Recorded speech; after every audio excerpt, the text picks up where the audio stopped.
சத்தியமூர்த்தி ஐயாவிடம் ஒரு சிறிய உரையாடல். ஐயா, உங்களை பற்றிய ஒரு சில வார்த்தைகள். அனைவருக்கும் அடியேனுடைய பணிவான வணக்கங்கள்.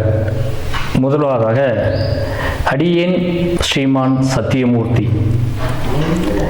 அடியேன் புதுக்கோட்டை மாவட்டத்தில் தென்னங்குடி என்ற கிராமத்தில் வசித்து வருகிறேன். கற்பக களிரே கணபதியே, உயர் கற்பனை கடந்த கணபதியே, கரிமுக வதனே கற்பகமே, உன் சொல்லடி தருவாய் கற்பகமே. மாதா பிதா குரு தெய்வம் இவர்களை முதலிலே வணங்கி என்னுடைய இந்த முதல் பதிவை வெளியிடுகிறேன். இந்த சேனலில் இப்போ பார்க்கக்கூடியவர்களும் சரி, இதற்கு முன்னாடி இருந்தாலும் சரி, முதல்ல சப்ஸ்கிரைப் பண்ணுங்க. ஐயா, இந்த விஞ்ஞான உலகத்தில் ஜோதிடம் உண்மை. வணக்கம். இப்போ நீங்கள் கேட்கக்கூடிய கேள்வி என்ன அப்படின்னா, ஜோதிடம் உண்மையா அப்படிங்கிறது தானே உங்கள் கேள்வி. அதுக்கு கேட்குறீங்க. முதல்ல இது ரொம்ப அருமையான கேள்வி. ஜோதிடம் உண்மையா? அதாவது ரொம்ப பேர் எல்லாருக்குமே ஏதோ சொல்கிறாங்க அப்படின்ட்டு இருக்காங்க. முதல்ல அதன் மீது பற்றுதல் வேணும். அது உண்மைங்கிறத நம்பணும் இல்லையா? ஆமாம். இப்போ நான் கடவுளை பார்த்துருக்கேன் அப்படின்னு சொன்னால் எல்லோரும் நம்புவாங்களா? கண்டிப்பாக நம்ப மாட்டாங்க. பார்த்தவங்க மட்டும்தான் சொல்லுவாங்க. அது விளக்கம் பிறகு பார்க்கலாம். இப்போ நீங்கள் கேட்ட கேள்விக்கு பதில். இப்போ உதாரணத்திற்கு மேசராசி நேயர்கள் அப்படி வச்சுக்கோங்க, சரிங்களா? மேசராசி நேயர்களுக்கு எப்போ சந்திராஷ்டமம் அப்படின்னு பார்த்தீங்க அப்படின்னா, சந்திரன் அவங்களுக்கு எப்போ விருச்சக ராசியில் வருதோ அப்போ அவங்களுக்கு சந்திராஷ்டமம். அப்போ இந்த மேசராசி நண்பர்கள், இந்த கேள்வி கேட்கக்கூடியவர்கள், அதுபோல் ஒவ்வொரு ராசிக்கும் உடையவருக்கு யாருக்கெல்லாம் இந்த சந்தேகம், நீங்கள் கேட்ட கேள்வி இருக்கு இல்லையா? ஆமாம், என்ன ஜோதிடம் உண்மையா அப்படின்னு யாரெல்லாம் கேட்குறீங்களா? உதாரணத்திற்கு தனுசு ராசிக்காரங்க கேட்குறாங்க, ஜோதிடம் உண்மையா அப்படின்னு கேட்குறீங்க.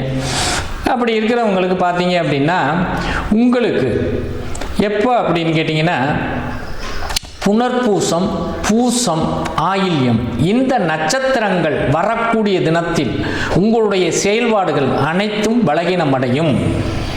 ஒரு பொருளை வச்சிங்க அப்படின்னா அந்த இடத்துல வச்சிருவீங்க, ஞாபக மறதி வரும், அலைச்சல் வரும். ஒருத்தரை போய் பார்க்க போடுவீங்க, கரெக்டாக அந்த இடத்துக்கு வந்துருங்க, எத்தனை மணிக்கு அப்படிங்க, கரெக்டாக நீங்கள் அந்த இடத்துக்கு போயிடுவீங்க. அவர் பார்த்தீங்கன்னா வேறு இடத்துக்கு போயிடுவார். இப்போ தாங்க அங்கே இருந்தேன், இன்னொருத்தர் கூப்பிட்டு போயிடுவார், கோவிச்சுக்காதீங்க. அப்போ அலைச்சல் உருவாகும். அப்போ ஒவ்வொரு ராசிக்கும் 8ஆம் இடத்தில் சஞ்சரிக்கக்கூடிய காலம் சந்திராஷ்டம காலம். அப்போ ஜோதிடம் உண்மையா பொய்யா அப்படின்னு தங்களுடைய கேள்விக்கு இதுதான் பதில். இப்போ இந்த தினம் உங்களுக்கு எப்படி இருக்குன்னு பார்த்துக்குங்க. அப்போ ஜோதிடத்தை நீங்கள் நம்பணுமா நம்ப வேண்டாமா, உண்மையா பொய்யா அப்படிங்கிறத நீங்கள் முடிவு பண்ணிக்கலாம். வேறு ஒன்றும் கிடையாது. அந்த மாதிரி ஒருத்தருக்கு இந்த செயல்பாடு நடக்கலை அப்படின்னு சொன்னால் கண்டிப்பாக நீங்கள் ஜோதிடம் பொய் அப்படின்னு சொல்லலாம். 100க்கு 100% யாரும் எனக்கு ரொம்ப பேர் மெசேஜ் பண்ணியிருக்காங்க. தயவு செய்து மீண்டும் உங்களுடன் ஒரு சின்ன கேள்வி கேட்டுக்கிறேன். நீங்கள் இது வரைக்கும் தெரியாமல் இருந்தாலும் சரி, ஒவ்வொரு ராசி நேயர்களும் தங்கள் ராசிக்கு 8ஆம் இடத்தில் சந்திரன் சஞ்சரிக்கக்கூடிய காலகட்டத்தில் உங்களுடைய செயல்பாடுகள் எப்படி இருக்குது அப்படிங்கிறத பார்த்துட்டு எனக்கு கமெண்ட் பண்ணுங்கள். நன்றி. ஐயா, உங்ககிட்ட ஜாதகம் பார்க்கணுன்னா என்ன பண்ணணும்? ஜாதகம் பார்க்கணும் அப்படின்னா என்ன பண்ணணும்னு கேட்குறீங்க. ஜாதகம் பார்க்கணும் அப்படின்னு சொன்னால் முதல்ல அப்பாயின்மெண்ட் வாங்கணும். ஒன்று, உங்களுடைய வாட்ஸ்அப் நம்பரில் உங்களுடைய பிறந்த தேதி, பிறந்த நேரம், பிறந்த ஊர் அது மெசேஜ் பண்ணுங்கள், பலன் சொல்லப்படும். உங்கள் பொன்னான நேரத்தை எங்களுக்கு ஒதுக்கியதற்கு மிக்க நன்றி. நன்றி. நான் தான் உங்களுக்கு நன்றி சொல்லணும். ஏன்னா நீங்கள் உங்கள் சேனலில் இந்த மாதிரி ஒரு நல்ல பதிவுகள்லாம் போடுறது ரொம்ப சிறப்பு.